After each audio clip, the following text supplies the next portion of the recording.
అందరికీ నమస్కారం. ఇవాళ మనం భగవద్గీతలోని 10వ అధ్యాయంలోని 24వ శ్లోకం నుంచి మొదలు పెడదాం. ఏవం ముక్తో ఋషికేశో గుడాకేశేన భారత సేనయోరు భయోర్మోధే స్థాపయిత్వా రథోత్తతం. అంటే ఇక్కడ సంజయుడు పలికెను, ఓ భరతవంశీయుడా, అర్జునిచే ఆ విధముగా సంబోధించిన వాడైన శ్రీకృష్ణ భగవానుడు ఉత్తమమైన రథమును ఇరుపక్షణ సేనల నడుమ నిలిపాడు. అంటే ఇక్కడ ఓ భరతవంశుడు అంటే ఇక్కడ అర్జునుడు కృష్ణుని ఎంత ప్రేమిస్తాడంటే, ఎంత వీరా భక్తుడు అంటే మనం చెప్పలేంది.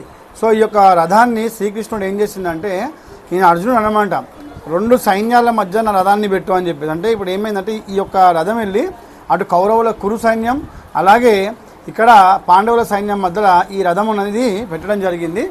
ఇక్కడ ఈ రథం పెట్టిన తర్వాత అర్జునుడు ఏంటంటే ఇరుపక్షాలని వీక్షించడానికి ఈ యొక్క విధంగా అన్నాడు. అంటే ఇక్కడ శ్రీకృష్ణ భగవానుడు ఇరు సేవల నడుమ రథములు నిలుపునడి అర్జునుడు ప్రయోజనము అవగతము చేసుకొనని కనుకనే అతడు ఆ విధముగా నొనర్చి ఈ కింది విధముగా పలికెను. 25వ శ్లోకం చూడండి. భీష్మ ద్రోణ ప్రముఖత సర్వేషాం చ మహీక్షితాహాం ఉవాచ పార్థ పశ్చైతాన్ సమతేత కురునూతతి. భీష్ముడు, ద్రోణుడు మరియు ఇతర భూపాలకుల సమక్షున శ్రీకృష్ణుడు, ఓ పార్థ, ఇచ్చట కూడి ఉన్నటువంటిది కురవంశీయులందరినీ గాంచుమని పలికెను. అంటే ఇక్కడ పార్థ అంటాడు ఎవరు, మన కృష్ణుడు అర్జునుడిని ఓ పార్థ అంటాడు. యాక్చువల్లీ ఇద్దరు బావబొమ్మడుదులు. ఈయన ఎవరి కొడుకు అంటే శ్రీకృష్ణుడు తండ్రి వాసుదేవుని యొక్క సోదరి కొడుకు అనమాట అర్జునుడు. సో ఈ విధంగా పార్థ అని చెప్పేసి అంటాడు. అయితే ఇక్కడ ఏంటంటే అక్కడ చెప్తున్నాను అనమాట, ఓ పార్థ, ఇక్కడ భీష్ముడు ద్రోణుడు చే ఉన్నటువంటి కుర సైన్యం చూడు, అలాగే ఇక్కడ ఉన్నటువంటి నీ సైన్యాన్ని చూడు ఒకసారి, వీళ్ళందరినీ నువ్వు ఒకసారి చూడు అని చెప్పేసి అర్జునుడికి చెప్తున్నా అన్నమాట. ఎవరు, శ్రీకృష్ణ. ఇంకా ఇందులో శ్రీకృష్ణ పలుకుల ఉద్దేశం ఏంటంటే, యుద్ధము అచ్చటన నిలిపివేయవలనని అర్జునుడు కోరేనేమి తన మేనత్త కుమారుడైన అర్జునుడి నుండి అట్టి విషయంలో శ్రీకృష్ణుడు ఎన్నడూ ఉండలేడు. అంటే ఇక్కడ ఏంటంటే అర్జునుడు ఏంటంటే చాలా ధైర్యవంతుడు, చాలా శక్తివంతుడు, కానీ మంచి మనసున్నవాడు. ఆయనకి యుద్ధం అనేది వద్దనుకునే ఉండే, కానీ యుద్ధం చేయాల్సి వచ్చింది. ఎందుకంటే ఆయన వంశీయులే ఆయన మీదికి యుద్ధాన్ని ప్రకటించడం జరిగింది. శ్లోకం 26 చూడండి.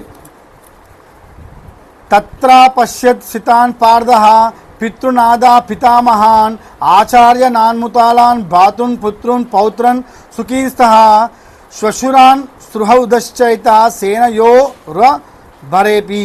అంటే ఇక్కడ ఇరుపక్షములు సేనలు నడుమ నిలిచిన అర్జునుడు అచ్చట తండ్రులను, తాతలను, గురువులను, మేనమామలను, సోదరులను, పుత్రులను, మనవళ్లను, స్నేహితులను, మామలను, శ్రేయోభిలాషులను అందరినీ గాంచెను. అంటే ఎప్పుడైతే ఈయన యొక్క రథము ఇరుపక్షాల మధ్యలో నిల్చుందో, అర్జునుడు ఆ రథంపై నుంచి, ఆ రథం తెలుసు కదా మీకు, సూర్య భగవానుడి చే తయారు చేసిన రథంపై నుంచి నిల్చొని అర్జునుడు ఆయన వంశస్థులని, తాతలని, పెద్దనాన్నలని, మామలని, అక్కలని, సోదరులని, పుత్రులను, మనవళ్ళని, స్నేహితులని, మామలని అందరినీ చూసేసి ఇంతమంది నా వంశస్థులే ఈ యుద్ధంలో పాల్గొనడానికి వచ్చారని చెప్పేసి అర్జునుడు చూసి తరిస్తున్నాడు. అంటే ఏం చేయాలో ఆయన అవగతం చేసుకుంటున్నాడు. 27వ శ్లోకం. తాన్ సమీక్షస కనౌతే సర్వాన్ బంధూన వస్థితాన్ కృపయా పరయానిష్టో విషిద్ధన్మి దమబ్రపీత్. అంటే ఇక్కడ ఏం చెప్తున్నా అంటే, నానావిధ బంధువులు, స్నేహితులు గాంచినంతట కుంతి తనయుడైన అర్జునుడు కరుణకు గూడిన వాడు ఈ విధంగా పలికి. అదే చెప్పాను, అర్జునుడికి చాలా కరుణ ఎక్కువ. ఆయన ఎంత ధైర్యవంతుడో, ఎంత బలశాలియో, ఆయన దగ్గర ఉన్న బాణాల బలమేమో అందరికీ తెలుసు, కానీ కరుణ ఎక్కువ. ఆయన ఎంతసేపు ఆ యుద్ధాన్ని ఆపనికే ఆయన ట్రై చేస్తూ ఉండే. మళ్ళీ ఇంకోటి 28వ శ్లోకం చూడండి. దృష్టేమం స్వజం కృపం యయుత్సం సముపస్థితం సీదప్తి మమ గ్రాతాని ముఖం చ పరిశుషతి. అంటే ఇక్కడ అర్జునుడు పలికాను, ఓ కృష్ణ, ఓ బావా, యుద్ధోత్సాహమున నా ఎదురు నిల్చున్న మిత్రులు మరియు బంధువులను గాంచి నా శరీరాయములు కనిపించుచున్నవి, నోరు ఎండిపోతున్నది. ఇక్కడ చూడండి అర్జునుడు ఎంత కరుణ ఉంది ఆయనకి. అంటే యుద్ధంలో ఇంతమందిని చూసిన తర్వాత తాతలని, మామలని, అక్కలని, సోదరులని, తమ్ముళ్ళని, తాతలని, మనవళ్ళని ఇంతమందిని చూసిన తర్వాత ఆయన గుండె తరిక్కపోయేసి, అయ్యో వాళ్ళని చూస్తే చనిపోయిన నా శరీరవ్యాలు నాకు కనబడుతున్నాయి, నేనా వీళ్ళపైన యుద్ధానికి వెళ్ళాలి, నా నోరు ఎండిపోతుంది, యుద్ధాన్ని ఎలా ఆపాలో అని చెప్పేసి అర్జునుడు కృష్ణునితోని ఇలా పలికెను. ఇవి 24 నుంచి 28వ శ్లోకాలు. భగవద్గీత చదవండి, మన ధర్మాన్ని కాపాడండి అని చెప్పేసి కోరుకుంటూ మీ Srikanth Ankam. Thank you very much.